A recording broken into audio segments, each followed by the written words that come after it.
Hey, ladies and gentlemen, and my fellow subscribers. My name's Nightshade, and I would like to bring you one of my most ambitious projects of the year, or the first video of 2018, depending on when this uploads. Now, before we get into the topic at hand, I would like to preface this by saying that I love Elite Dangerous and everything that it stands for.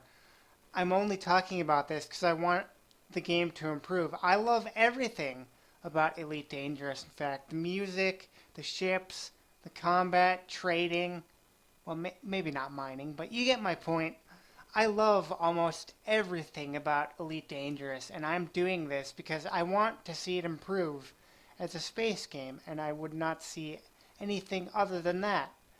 Now, with that stated, let's get into the main topic of the video, shall we? Alright then, here's the main topic of today's video. We all know that Elite Dangerous's universe is filled with tons, and I mean absolutely tons of potential, right? For the first topic, I would love to start with the Thargoids. Yeah, the Thargoids sounds like a good point of discussion to start with. Yes, the mighty Thargoids themselves. The very terrors of the universe that will make you shake and quiver in your very space boots with your non-existent space legs.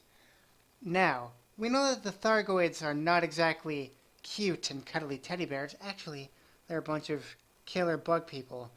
They were first revealed about 10 months before the 2.4 update, The Return, that launched in September on a scripted event involving an unknown probe or any Thargoid artifact, really. You would trigger this by just jumping to any sort of system in the Pleiades, although Electra and Asterope and those big populated systems within the Pleiades would work the best, I believe. To start off, the Thargoids are extremely terrifying.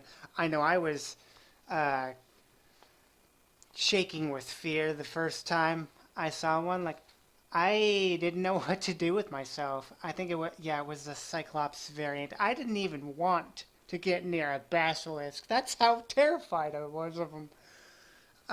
Yeah, to start off with, they're extremely terrifying. In fact, when you see one for the first time, you will know that they mean business. I mean, the sound design on these guys is just phenomenal. Like, these are sounds that you would never hear in real life. They're the closest comparison that I can make towards anything is like some sort of weird deep sea creature. But yeah, these creatures, or should I say angry flowers, yeah, that's fitting for them. These beings are definitely something you'll think about twice, or think twice about interacting with.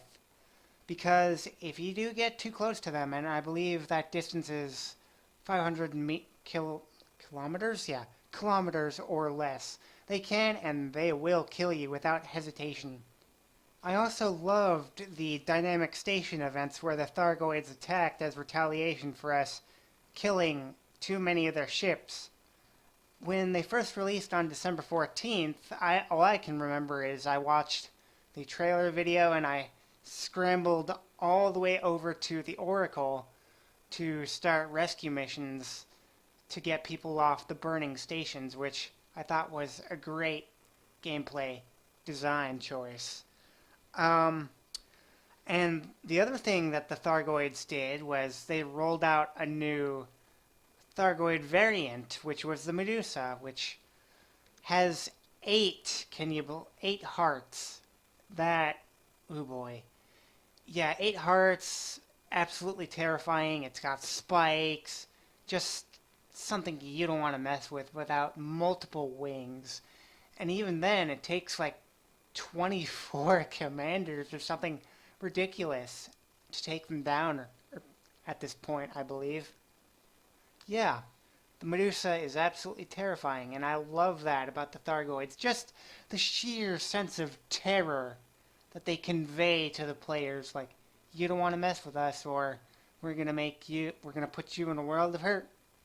Now, before talking about the negative aspects of the Thargoids, I would just like to take a moment to commend Frontier Development for all the hard work they've put in this year. I mean, they took a Kickstarter project, the things that are meant to fail most of the time due to underfunding, scammers, con artists, and the like. But no, they actually took the ball and ran with it. And that's something I have to commend them for. Like they stuck with it for several years and made Elite Dangerous into what it is now. With that said, though, this is where the main issue that I have with the Thargoids come into play. This one has been said many times by the Elite Dangerous community, but it's an important topic. For a universe that is open and free as the one in Elite Dangerous, let's just say that the options to interact with the Thargoids are, to put it in nice terms, scarce. Like, your only two options as of now in terms of interacting with the Thargoids are to leave it alone and just observe it, or just to go crazy and try to squish it with your giant AX multi-cannon faster than you can say pest control. Give us, as the players, an option to interact with the Thargoids on a deeper level. Give us a Thargoid translator to try and communicate with the Thargoids. I don't care if it'll fail 99% of the time. Just give your players that option of diplomacy with the Thargoids. I know that they're a warfaring race, but at least you should try to give your players the option to do so, because it would flesh out the Thargoids as a whole. With a diplomatic option, I think it would give people a potential small window into how the Thargoids function as an alien race. Their culture, if they have any, their language, and their history. As for how the players would acquire said Thargoid translator, I have a few ideas that I've been thinking of for the past few weeks. Now, the first and most obvious option is to have a community goal for the translator, but I have a few problems with that, however. We'll get to that in a minute. The second option is to have a huge quest with, like what Frontier did with the Guardians, where you would have players go to a planet with giant abandoned Thargoid ruins instead of Guardian ruins, and you would scan bits and pieces of Thargoid data. When you have enough of said Thargoid data, you would go to perhaps Professor Palin, and he might build you a basic version of the translator. Now that that part's done, you have the translator itself. All you would need to do is interact more and more with the Thargoids, and you would gradually learn more and more of the Thargoid language. When you fully understand how to communicate with them, that's when the diplomatic options would start. That's just theoretical solution number one here on my list. Actually, I lied. I only have that one option on my list, but hear me out. Now, with the community goals, I kind of have a problem with that because it's everyone's favorite gameplay mechanic to beat on. I won't say very much about community goals because everyone's pretty much beaten the concept of community goals into the ground with 1,000 baseball bats while their grandmothers and parents cheer them on and scream bloody murder. But I will say this: there are more ways to convey story than just community goals. For example, have a station send out a distress call when it's under attack by Thargoids, just like how the Oracle did in that one YouTube video. And then commanders will rally to defend that station and possibly stop the Thargoids before it becomes the station in distress or burning station. status. This will kind of add a dynamic sense to the world.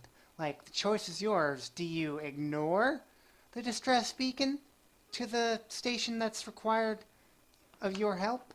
Or do you go and help with other commanders in a giant wing to kind of repel the Thargoids away from the station to make sure that it doesn't get damaged? That's just the other option that I thought of in my head. In terms of gameplay, it'd be like those random events in MMOs where you're just walking through the forest and say, hey, there's like an active quest where you have to go and kill this randomly spawned boss monster that just came out of who knows where.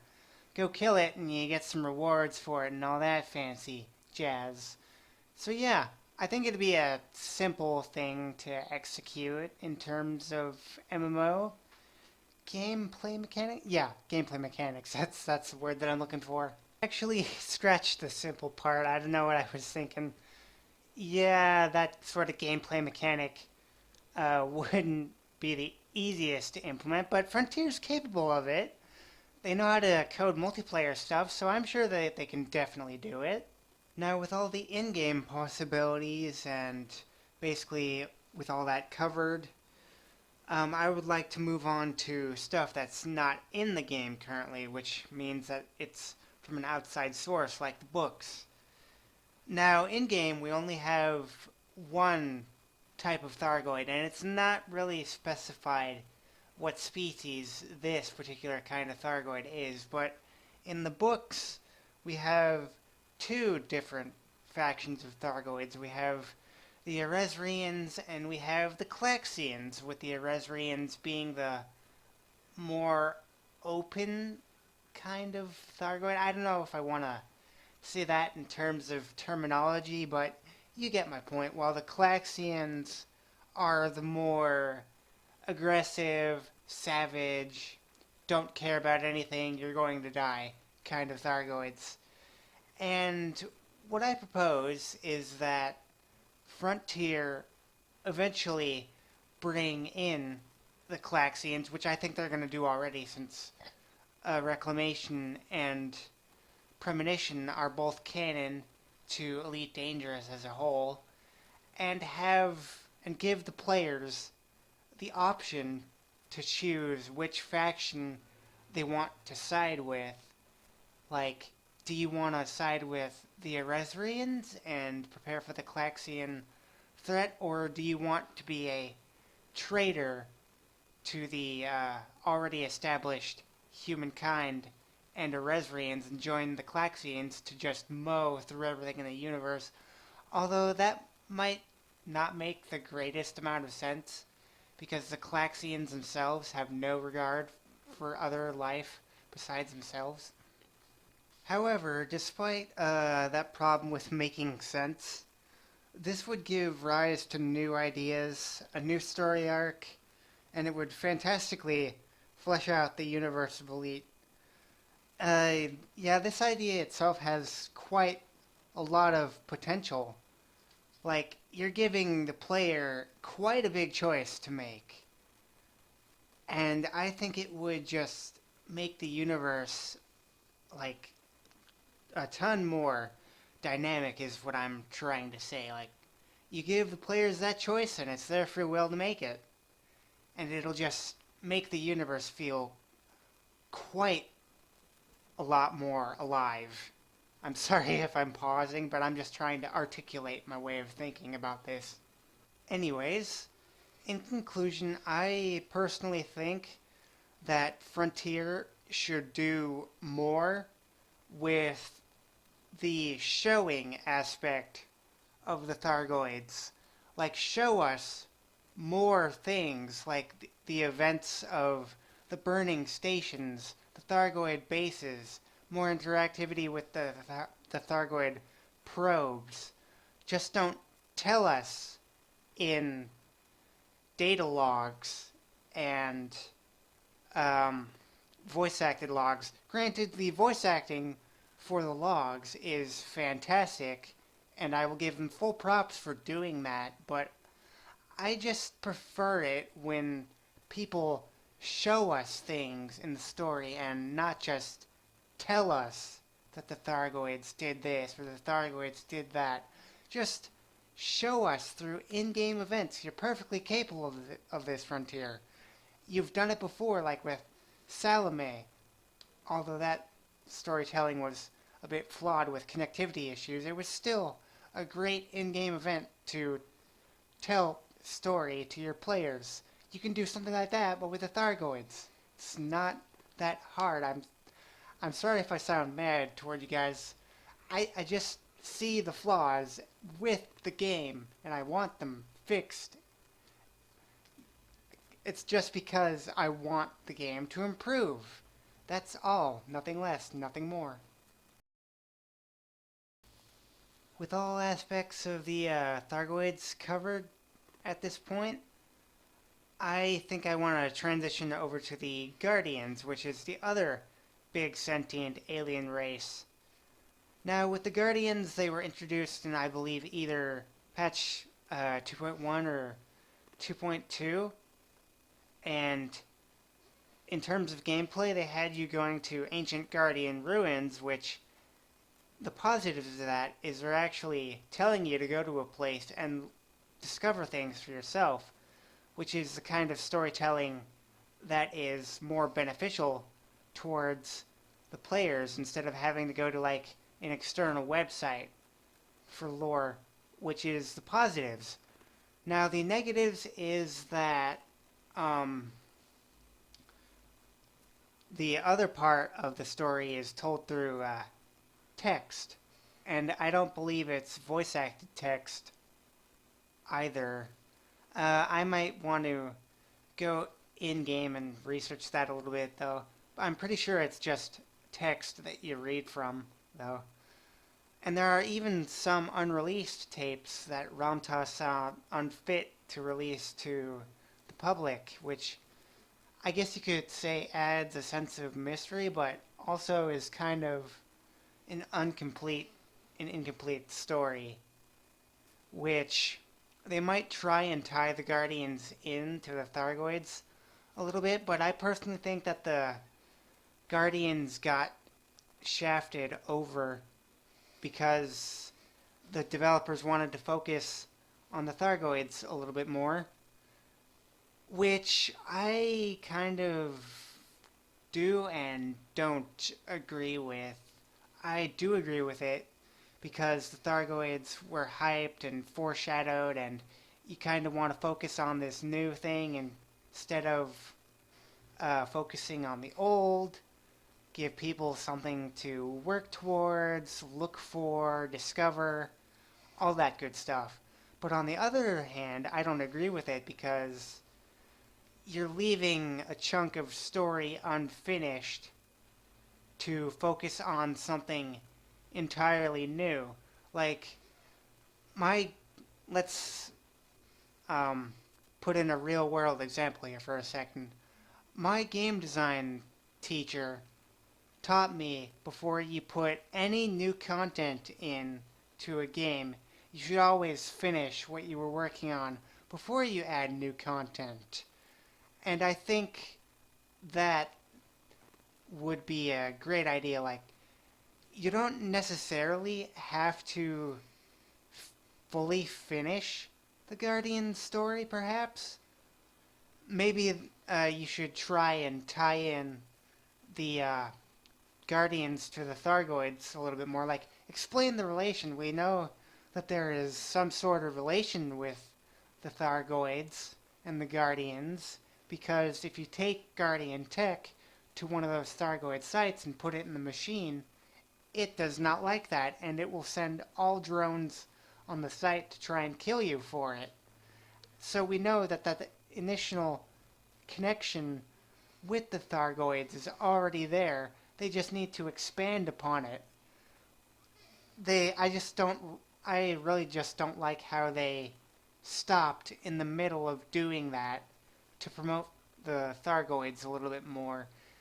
And I would really like them to intermix the Guardian story with the Thargoid story a little bit, like show more of the connectivity towards the two alien races is what I'm trying to say. I don't know if you understand that, but it's what I'm trying to point out to you guys. Wow, I might have just called you guys stupid, but that's not what I meant. I'm not trying to sound condescending, but I'm just trying to articulate my points in a way that makes sense and is easy for people to understand.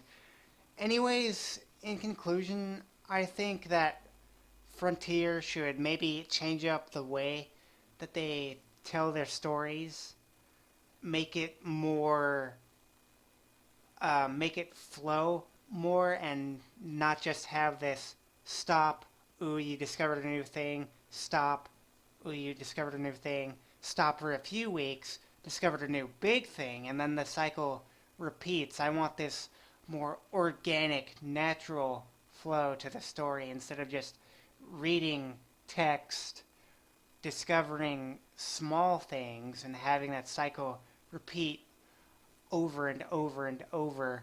And I don't like unanswered questions as well. Like, you can have some unanswered questions for speculation and theories, but just don't have a ton of major unanswered questions for the player to figure out for themselves, because that just leads to a story that has more holes than a slice of Swiss cheese. Anyways, I thank you guys for watching this video. I'm sorry if it got a little rambly, but part of this was scripted and part of it was just natural. I thank you all for watching this video, and I'll see you next time. Take care, Commanders.